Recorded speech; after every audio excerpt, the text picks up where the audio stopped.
ನಿತ್ಯಕಾಲದ ಮೂಲವನು ವಿಷ್ಣು. ಅವನು ಎಲ್ಲೆಡೆ ಎಲ್ಲ ಕಾಲದಲ್ಲೂ ಎಲ್ಲ ಜೀವಿಗಳಲ್ಲೂ ಇರುತ್ತಾನೆ.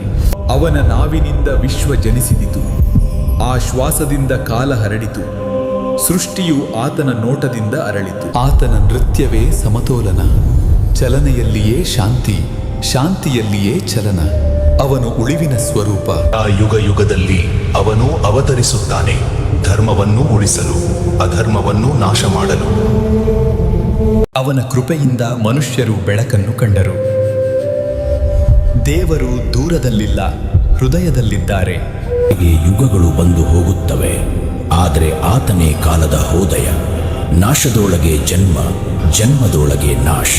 ಅಂಧಕಾರದೊಳಗೆ ಮತ್ತೆ ಬೆಳಕು ಹುಟ್ಟಿತು, ಧರ್ಮದ ನಾದ ಮತ್ತೆ ಕೇಳಿಸಿತು. ಅವತಾರ ಬಂದಿದ್ದಾನೆ. ಆತನೇ ಆದಿ, ಆತನೇ ಅಂತ್ಯ, ಆತನೇ ಬೆಳಕು, ಆತನೇ ಶಾಂತಿ. ವಿಷ್ಣು ಅನಂತ.